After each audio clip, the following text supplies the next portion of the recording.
오늘 말씀 다시 이제 신명기 말씀으로 돌아가게 되는데요. 신명기 다시 말씀드리지만 모세가 가나안 입성을 앞두고 있는 이스라엘 백성들 향하여서 설교한 세 편의 설교입니다. 첫 번째 설교는 1장에서 4장까지 이스라엘 백성들이 광야에서 하나님 지켜주셨다라고 하는 그 하나님을 기억하라라고 하는 내용으로 되어 있고요. 두 번째 설교는 5장에서 24장까지 길게 되어 있는데 26장까지 되어 있는데 그것은 거룩한 백성으로 어떻게 살아야 되는지, 그래서 그 예배와 생활에 대한 내용들 조목조목 말씀해 주셨지요. 그래서 첫 번째 설교는 과거를 돌아보게 하고, 그리고 두 번째 설교는 현재의 삶 어떻게 살 것이냐라고 말하면, 이제 세 번째 설교는 27장에서 33장까지인데 그 내용은 미래를 향하는 것입니다. 자, 지금까지 하나님 신실하게 지켜주셨다. 그리고 하나님 말씀해 주셨다. 그럼 너희는 어떻게 살래? 그리고 너희의 미래를, 너희의 선택에 따라서 미래가 바뀔 것이다. 어떤 미래가 됩니까? 순종하면 복이고 불순종하면 저주이다라고 하는 내용을 알려주고 있는 것이죠. 그 중심이 바로 이제 28장 오늘 본문의 내용입니다. 오늘 이제 이 본문이 신명기 전체에서 어쩌면 결론과 같은 말씀이 되겠지요.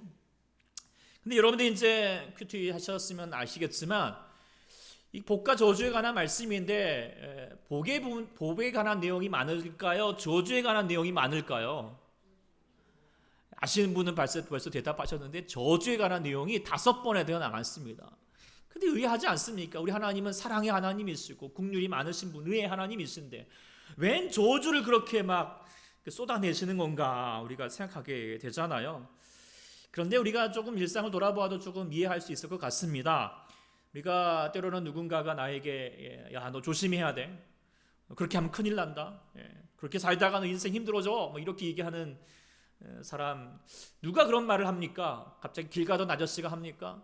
아니면 직장 동료가 그런 말을 할 수 있겠습니까? 그런 사람들은 다 그냥 좋은 말 하게 돼 있습니다. 그러나 정말 경고하고 염려하는 말을 하는 것은 정말 나를 사랑하고 나를 위하는 사람, 부모님이나 은사 같은 분이 할 수 있겠죠. 마찬가지입니다. 하나님께서 지금 이스라엘 백성들에게 저주의 말을 하는 것은 너 저주나 받으라 라고 하는 말은 아니겠죠. 정말 하나님께서 저주받지 않은 인생, 복받은 인생, 그래서 이스라엘 백성들을 위하시고 이스라엘 백성들을 사랑하는 마음으로 하는 말씀임을 우리가 기억해야 하겠습니다. 정말 그런 내용이라고 우리가 생각할 수밖에 없는 것은 그 앞서서 신명기 10장 13절에도 분명히 말씀하셨죠. 한번 찾아 읽어보실래요? 10장 13절 말씀 노트에도 있지만 뭐라고 말하냐면 내가 오늘 내 무엇을 위해서? 행복을 위해서 내가 명하는 여호와의 명령과 규례를 지킬 것이 아니냐. 하나님 행복도 아니고 누구 행복? 우리 자신들의 행복을 위해서 하나님 우리에게 말씀하셨다라고 하는 것입니다.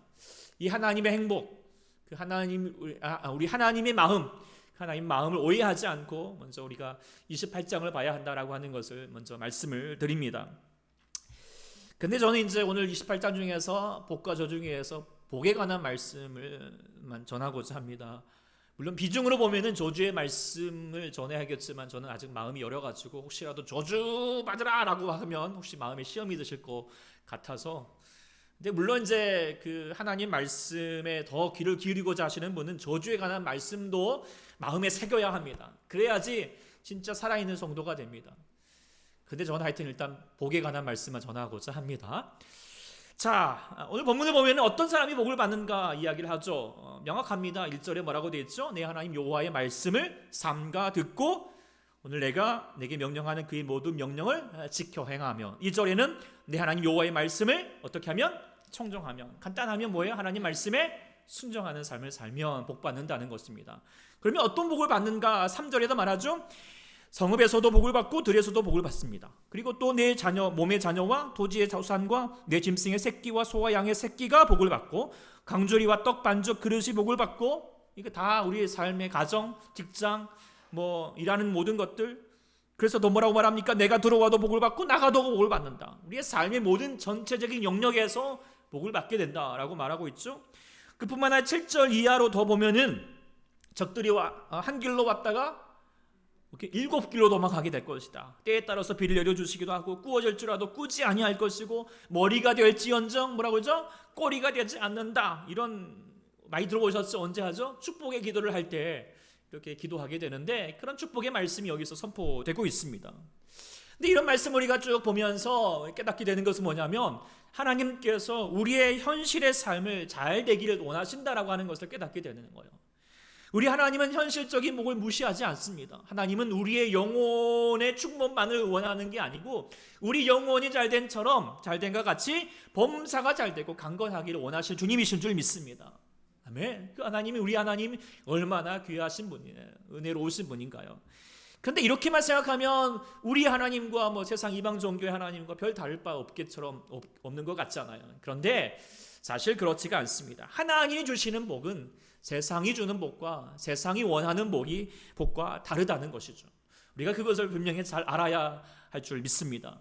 오늘 말씀을 통하여서 우리가 그것을 깨달을 수 있게 되는데, 자, 하나님이 어떤 사람에게 복을 주시는가? 어떤 사람이 하나님의 복을 누릴 수 있게 되는 것인가? 오늘 본문을 통하여서 우리가 다시 보게 되면서 오늘 또 우리가 하나님 아버지 앞에 복받은 자로서 설 수 있는 저희가 될 수 있기를 소망합니다. 자, 하나님이 주시는 복, 하나님 복을 누리는 사람의 특징이 무엇인가? 첫 번째로는 복을 쫓는 자가 아닌 복이 따르는 사람이 된다라고 하는 것입니다. 우리가 이제 복에 대해서 분명히 말씀하시기 전에 하나님 우리 가운데 잘해 주시는 것을 은총이라고 하잖아요. 근데 은총이 두 가지의 범주가 있죠. 첫 번째로는 우리의 영혼이 천국 가게 되는 영혼의 구원, 우리 구원의 은총이 있고요. 두 번째로는 우리의 살아가는 현실의 삶에서 주시는 축복이라고 말하죠. 축복이 있습니다.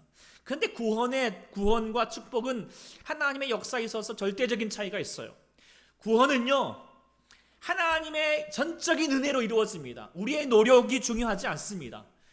우리는 여전히 전적으로 타락한 인간임에도 불구하고 하나님이 불가항적인 가항력적인 은혜로 무조건적이고 일방적으로 주어진 것이죠. 이스라엘 백성들도 마찬가지요. 그들이 종살이에서 구원받았던 것, 이스라엘 백성들의 어떤 자격, 노력 때문이 아니라 뭐예요? 하나님께서 약속하셨던 그 약속의 말미암아 은혜로 구원하셨던 것이죠. 네.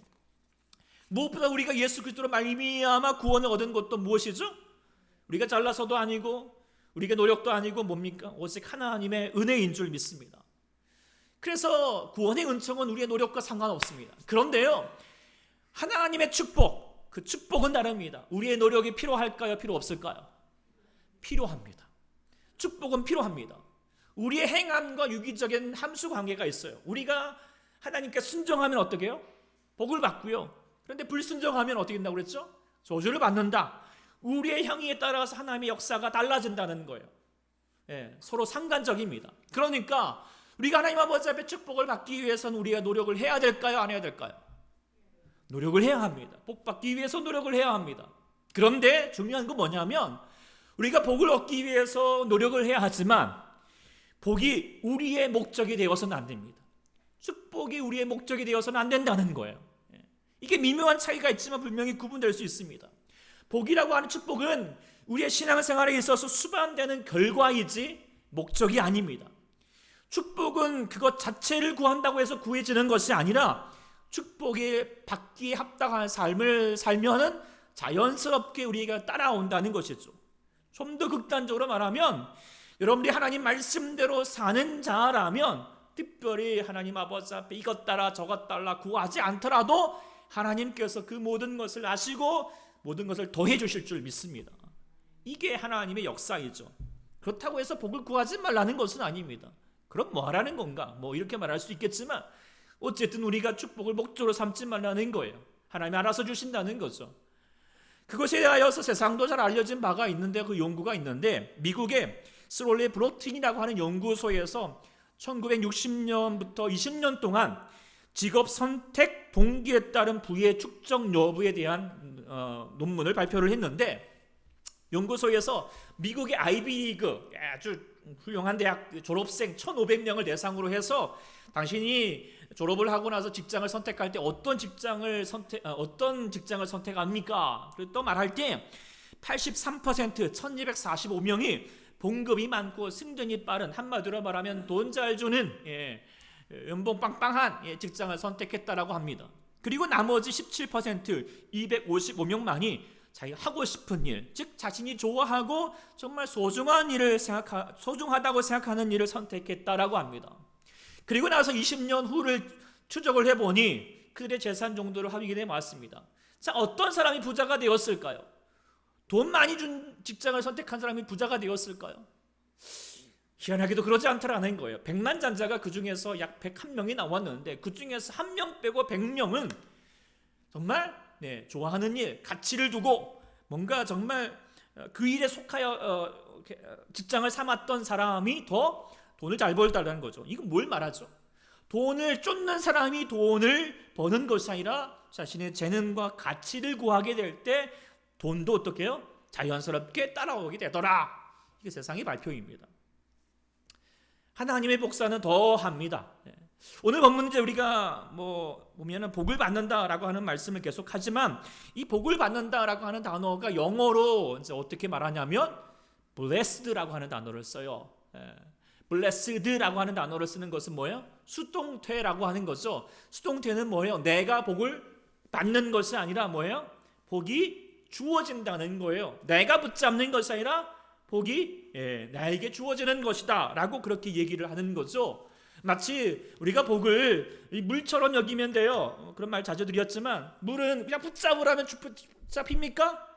아닙니다. 물 안에 거해야지 그 물이 내 안에 스며드는 것처럼 우리가 하나님 아버지 앞에 하나님의 복을 구하기 위해서는 복을 구하기보다도 복이 내 안에 임하도록 하는 것을 구하는 자가 되어야 된다는 것이죠. 그런데 세상은 그렇지 않습니다. 가나안 땅도 그렇습니다. 가나안 땅은 우상의 땅입니다. 그 우상은 바로 바알인데요. 바알은 뭐죠? 풍요의 신입니다. 요즘으로 말하면 만몬신이에요. 돈신이거든요. 뭐 하라는 거죠? 돈 하면서 내가 잘 되기를, 성공하기를 열심히 붙잡고 거기다가 빌라는 거예요. 그런데요, 하나님은 그 바알을 철저히 무너뜨리라고 했어요. 그럼 뭘 얘기할까요? 우상만 무너뜨리는 것이 아니에요. 너희가 복을 목적으로 삼고 사는 삶은 무너뜨리라는 거예요. 그보다도 복이 있는 삶, 하나님 말씀에 합당한 삶을 살기에 더 나아가는 자가 되어라. 그래야지 이 땅이 젖과 꿀이 흐르는 땅, 하나의 복된 땅이 될 것이다 라고 말씀해 주고 있는 것이죠. 그래서 하나님의 복을 어떻게 임하시는가? 오늘 본문 2절에도 말했잖아요. 이 모든 하나님 말씀을 청정하면 이 모든 일이 복이 내게 임하며 내게 이르리니 라고 말씀하시는데, 이 이른다라고 하는 단어를 이제 히브리어 원문으로 보면은 어떤 뜻이냐면 살아있는 어떤 생명체가 어떤 목표를 향하여서 이렇게 걸어가는 이런 그런 모습을 이야기한대요. 그러니까 뭐냐면 복이 주어가 복이잖아요. 복이 어떻게 해요? 그 대상이 뭐죠? 복이 있는 그 사람을 향하여서 가는 거예요. 따라가는 거예요. 그러니까 무엇을 이야기하냐면 사람이 복을 쫓아가는 것이 아니라 하나님의 복이 사람을 따라가는 것, 쫓아가는 것, 그것이 하나님께서 말씀하셨던 복의 개념이라는 것이죠. 그러니까 우리가 복을 졸졸졸졸 따라가는 것이 하나님 원하시는 것이 아니라 뭐예요? 네가 복된 사람이 되면 뭐예요? 하나님 복이 우리를 쫓아오게 되는 삶을 살게 될 것이다 라고 말씀하고 있죠. 이를 잘 나타내는 경우가 바로 이제 구약성경에서 우리 올레 목사님도 이제 새벽 예배 때 말씀하셨지만 이삭과 야곱의 경우를 통하여서 우리가 볼 수 있게 됩니다. 야곱 하면은 그 사람은요 철저히 복을 붙잡고자 했던 사람이죠. 그래서 태어날 때부터 어떻게 했죠? 야곱 형의 에서의 다리를 붙잡고 태어났잖아요. 그리고 형의 그 장적권을 이렇게 정치 빼앗았던 사람이기도 하고, 라반의 집에 들어가서는 예쁜 여자 그래가지고 라헬을 이렇게 또 삼고자 했고, 또 부자가 되기 위해서 얼마나 노력을 했습니까? 그리고 마지막에는 야복강 나이토에서 하나님의 사람 복 달라고 그렇게 끝까지 붙잡으면서 있었던 사람이요. 물론 그래서 복을 받기는 했고 부자가 되긴 했지만 그가 인생을 돌아오면서 뭐라고 말하냐면 창세기 49장 47장에 보면은 정말 내가 험악한 세월을 보냈다라고 말을 하고 있어요. 자신의 인생을 돌아갈 때마다 너무 험악했대요. 근데 왜 그랬을까? 여러 가지 있겠지만 복을 쫓기 위해서 살다 보니 그렇게 험악한 인생을 살았다는 것이죠. 하나라도 더 갖기 위해서. 그런데요, 이삭은 어땠어요? 세상의 것에 별로 미련이 없어요. 잘 아는 이야기처럼 이삭이 우물을 팠잖아요. 그런데 다른 사람이 빼앗아 가려고 하는 거예요. 사실 우물은 그 당시에 보면은 재산, 전 재산과 같은 거거든요. 그런데요, 욕심 갖지 않습니다. 그냥 양보해 버리는 것입니다. 그런 것들이 3번씩이나 반복되어 오는 거예요. 야곱이 그런 일이 있었으면 어떻게 됐을까요? 절대 안 바뀝니다. 더 차지하면 차지했지. 그런데 이삭은 이렇게 넘겨주는 거예요. 그런데 그렇게 우물을 뺏었던 사람들이 뭐라고 이삭에게 고백합니까? 창세기 26장에 보면은 그들이 이르되 여호와께서 너와 함께 계시면 우리가 분명히 보았다고. 그리고 뭐라고 말하면 너는 여호와께 복을 받은 자이다 라고 말하고 있어요. 사람들도 인정하는 거예요. 야, 저 사람은 뭐가 달라도 다른 사람이야. 저에게는 하나님이 계시고 저는 복이 따르는 사람이야. 그러니까 저를 건들면 우리 큰일 나. 그렇게 얘기하는 거죠. 그런데 왜 이렇게 이삭이 그렇게 복이 있는 삶을 살게 되었을까요? 그건 복을 쟁취하기 위해서 노력했기 때문이 아니에요. 단 하나 뭐냐면 그는요, 순종의 사람이었어요. 순종의 사람. 대표적인 이야기가 그 모리아 산에서 자기 아버지한테 산재물로 잡힐 뻔할 때가, 그의 나이가 적은 나이가 아니에요. 그냥 뭣도 모르고 아기가 그냥 잡혀진 게 아니란 말이에요. 어떤 학자는요, 산술적으로 계산을 해보면 그의 나이가 37살 정도 되었을 거라고 얘기를 해요. 어쨌든 그거 아니더라도 적어도 하여튼 청년의 시기예요. 그렇다면 늙은 아버지에게 반항하면 충분히 도망갈 수도 있어요. 저항할 수도 있어요. 그럼에도 불구하고 그는 가만히 산제사로 드려질 때까지 있었던 것은 뭐예요? 하나님의 아버지의 뜻에, 무엇보다도 하나님의 뜻에 순종하고자 하였기 때문이죠. 또 나중에 신부감을 고를 때도 뭐예요? 자기가 골라 예쁜 여자, 야곱처럼 누가 더 예뻐, 이게 중요한 것이 아니라 뭐예요? 하나님의 뜻이 무엇이지? 또 아버지가 선택해주는 여자를 향하여서 그렇게 순종하면서 샀다라고 하는 것을 생각해 보면은, 뭔가 이삭과 야곱은 달라도 다른 인생을 살고 있다는 것을 보게 됐지만, 그러나 그 결과는 어떻게 됐죠? 더 상반하게 다르게 복을 쫓고자 했던 야곱의 인생보다도 복을 정말 세상의 복을 향하여서 양보하면서 하나님의 뜻 가운데 순종하였다고 하였던 이삭의 삶이 독박받은 인생을 살았다라고 하는 것을 우리가 다시 한번 돌아보게 됩니다. 사랑하는 여러분들은 그렇다면 이삭과 같은 삶을 살고 싶으신가요? 야곱과 같은 인생을 살고 싶으신가요?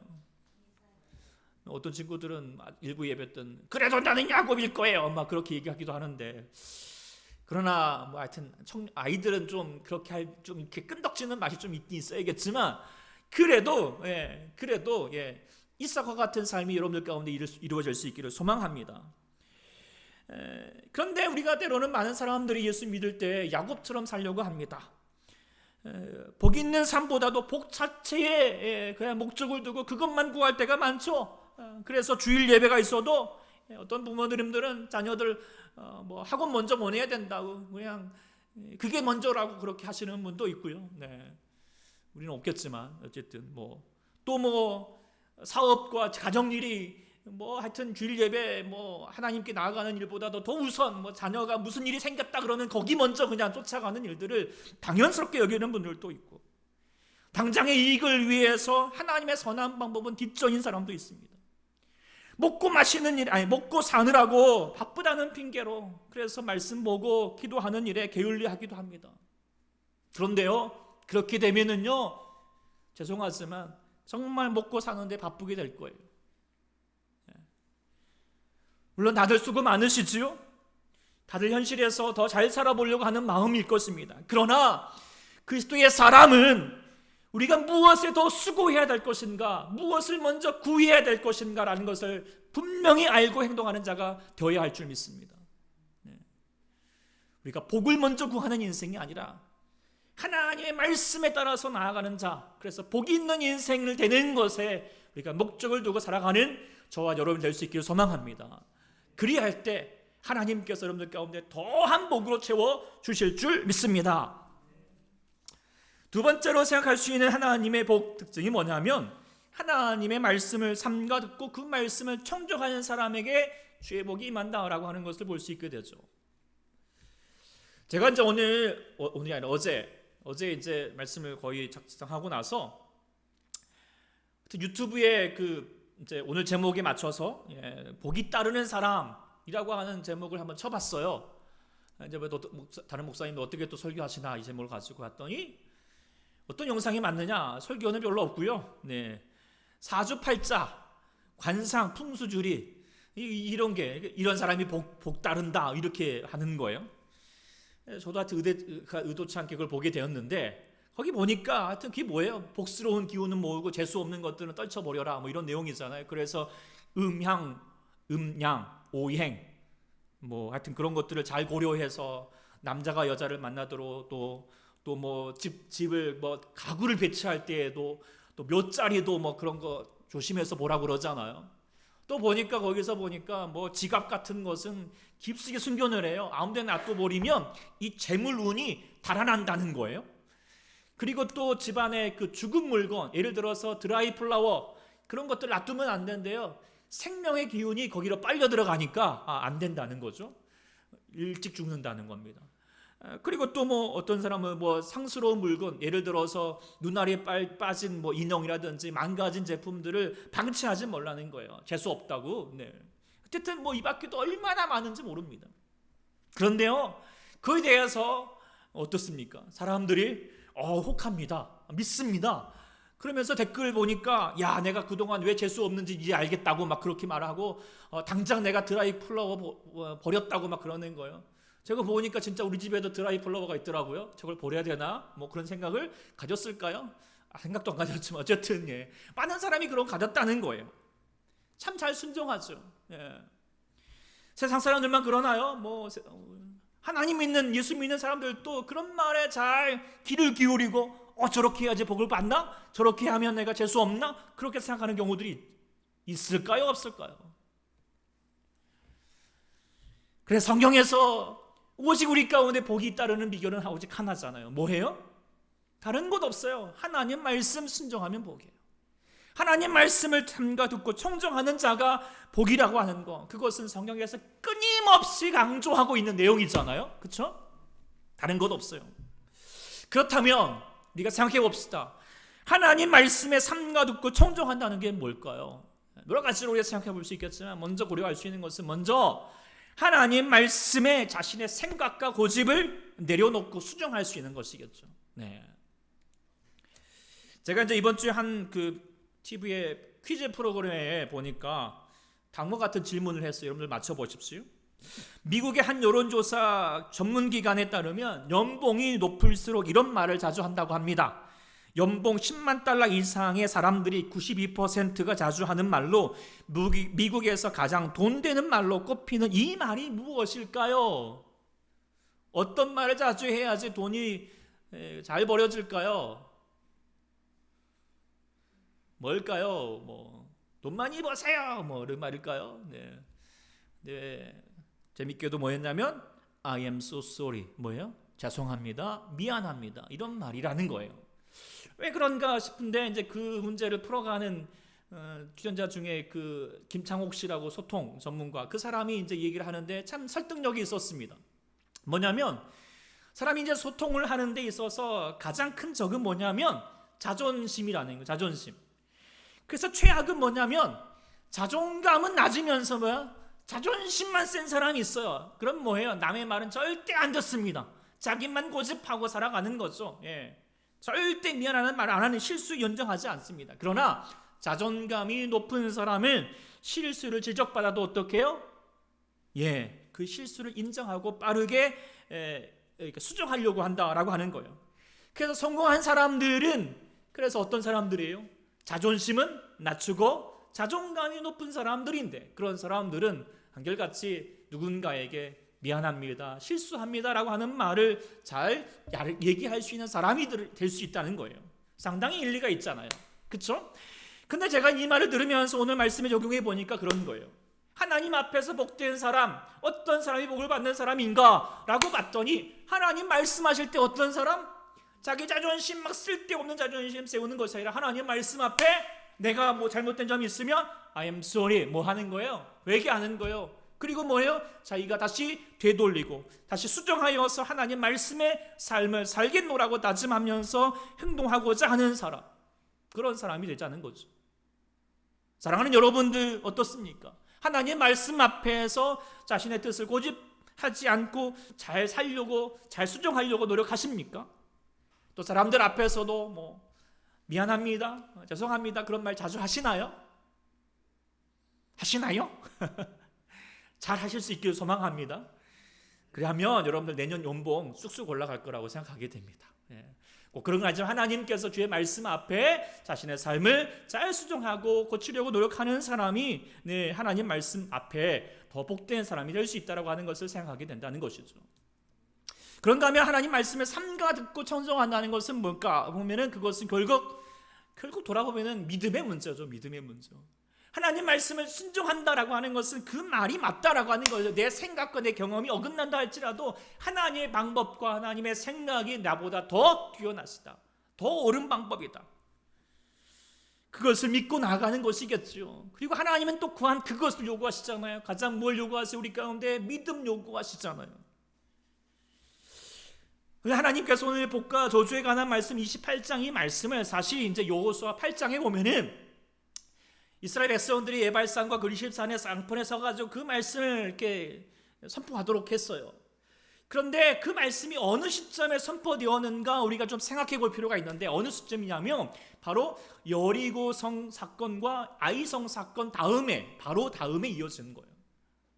왜 하나님께서 들어가자마자 그 말씀을 선포하게 하는 것이 아니라 먼저 여리고 사건과 아이성 사건을 경험하게 하고 나서 하게 했을까요? 그것은요, 여리고성 사건과 아이성 사건을 통하여 주신 게 뭐예요? 아무리 거대한 성일지라도 하나님 말씀에 순종하면 뭐예요? 이기는 것이고요. 아무리 작은 아이성일지라도 뭐예요? 교만하여 하나님 말씀에 순종하지 않으면 뭐예요? 진다는 거예요. 그러니까 순종하면 복이고 불순종하면 저주라는 것을 정말 경험하였잖아요. 그리고 나서 이제 사람들이 서로 향하여서 이렇게 하면 하나님이 순종할 것입니다 라고 말할 때 아멘 할 때 그 뭐예요? 그냥 아멘이 아닌 거죠. 정말 믿음을 가지고 고백하는 거잖아요. 하나님이 그것을 원하셔요. 사실 오늘 28장 말씀 그 앞절에 보면은 이제 27장에서도 11절 이하로 저주에 관한 내용이 나와요. 근데 저주하고 나서 너희는 이렇게 하면 저주받는다 라고 말하고 끝나지 않아요. 뭐라고 말하죠? 모든 백성은 응답하여 말하되 뭐 하라고요? 아멘 할지어다가 말해요. 아멘이라고 하는 뜻이 뭐죠? 아멘이라는 뜻은 뭐예요? 여러분들 자주 하시지만 아멘 뭡니까? 진짜예요. 그렇게 될 줄 믿습니다. 그렇게 될 거예요 라고 말하는 거죠. 하나님께서 너희들 저주를 받는다 라고 말할 때 아멘 하라고 말하는 것은 내가 그렇게 하나님 말씀대로 심정하지 않으면 나 저주 받을 거라고 믿어요. 도장 찍는 거예요. 각오하겠다는 겁니다. 왜 하나님께서 그렇도록 그렇게 아멘 하라고 했을까요? 안 믿으니까요.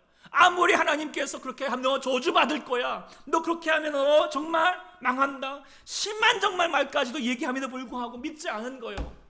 아유 뭐 설마 그러겠어? 별일이 있겠어? 하나님이 정말 아시겠어? 이렇게 넘기는 거잖아요. 사실 아이성에서의 아간도 그렇게 생각했잖아요. 설마 내가 물건 하나 훔친다고 뭐 별일이 있겠어? 그런 거잖아요. 그런데요, 하나님은 별일 만드는 거잖아요. 하나님 보시는 거예요. 용서하지 않은 거예요. 그리고 나서 하나님이 그 불순종하는 자에게 하나님의 저주가 임할 수밖에 없다는 것을 생생하게 보여주시는 거죠.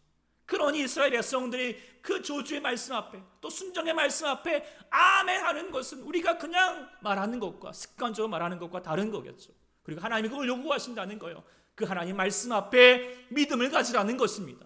삼가 듣고 그 말씀을 가지고 나아가라는 것이죠. 사랑하는 여러분들도 하나님 말씀을 믿으십니까? 아멘 하십니까? 정말 하나님 말씀이 맞다라고 하는 것을 정말 믿고 나아가고 순종하기를 원하시는지요? 세상 사람들도 뭐 그렇게 말하면 드라이 플라워 그냥 치워야 된다고 당장 그렇게 순종하는데, 여러분 하나님 말씀 정말 지적 하나님 말씀 앞에 변화되려고 노력하십니까? 하나님이 여러분의 삶에 그냥 이런 부분 좀 고쳐야 된다라고 감동을 주신 분이 있습니까? 없습니까? 분명히 있습니다. 그런데 분명히 그런 부분에 대해서 여러분들 바꾸시려고 노력하십니까? 순종하십니까? 정말 안타까운 사람은 하나님 앞에서 고집 부리는 사람이잖아요. 쓸데없는 자존심 세우는 사람이에요. 하나님께 지적을 당했는데도 불구하고 어떤 사람은 정말 매년 똑같습니다. 매년 똑같은 지적을 할 수밖에 없음에도 불구하고 변화될 생각이 없어요. 불순종하는 거예요. 여전히 하나님 말씀보다 당장의 복이 먼저이고 세상의 복이 먼저입니다. 그렇게 불순종하다가 저주받습니다. 여기다 아멘 하셔야 합니다. 성경에서 말하는 거 저주받습니다. 다시 한번 저주받습니다. 각오하시라는 거예요. 별일 없이 넘어갈 거라고 생각하지 말라는 거예요. 설마가 아닙니다. 믿음을 가지라는 거예요. 왜 하나님께서 우리 가운데 아멘 하라고 그렇게 호소하시겠습니까? 우리에게 바꾸라고 얘기하시는 것은 그것이 우리의 바꿈을 통하여서 우리에게 복이 된다는 것을 아시기 때문 아니겠습니까? 때로는 하나님께서 우리에게 구하는 것을 주시지 않을 때는 뭐예요? 그것이 우리 가운데 화가 되고 독이 되기 때문이겠죠. 우리 하나님은 우리의 생각보다 더 높으시고 우리 하나님은 독생자 예수를 아끼지 않을 만큼 우리를 사랑하신 주님이십니다. 그렇다면 그 하나님께서 우리 가운데 가장 좋은 것으로 채워주실 줄 믿습니다. 그렇다면 하나님이 인도하시는 대로 하나님이 허락하시는 대로 하나님의 그 말씀대로 살아갈 때 우리가 복이 된다라고 하는 것이죠. 우리가 백날 없이 복받기 위해서 열심히 뛰어다니는 것보다도 하나님 말씀 잘 들을 때 하나님께 우리 가운데 역사해 주시면 여러분이 백날 그렇게 하는 것보다 더 놀라운 갑절의 복이 여러분들 가운데 허락되게 될 줄 믿습니다. 하나님의 능력을 믿고 하나님 말씀에 순종하며 나아가는 우리가 되어야 하겠습니다. 말씀 마치겠습니다. 세상 사람들도 복복합니다. 어떻게 하면 복이 따를까? 어떻게 하면 재수 없는 것이 없어질까? 그렇게 견전궁궁하고요. 저도 여러분을 향하여서 늘 항상 잘 되기를 위해서 기도하고 또 나아갔지만 그런데 기억할 것은 하나님만큼 여러분들 가운데 복 주시고자 하신 분이 없습니다. 들어가도 복을 받고 내가 나가도 복을 받기 하나님이 주께서 원하시잖아요. 그런데 하나님이 주시는 복은 세상의 복과 차원이 다르다는 거 우리가 꼭 명심해야겠습니다. 세상처럼 끝까지 복복하며 쫓아다니는 그런 허망한 인생을 사는 것이 아니라 하나님은 정말로 주시는 주님께서 우리 가운데 행복한 인생을 살 수 있도록 우리 가운데 역사하신다는 거죠. 그러기 위해서는 우리가 하나님 말씀을 삼가 듣고 그 말씀에 순종하는 주님의 복이 있는 삶을 살아가십시오. 하나님 말씀에 대한 믿음을 가지십시오. 그 말씀대로 행하여 갈 때 누구보다도 가장 복된 인생, 복이 쫓아가는 인생이라 복이 여러분을 쫓아다니는 인생, 귀한 인생이 될 줄 믿습니다. 아멘. 기도하겠습니다.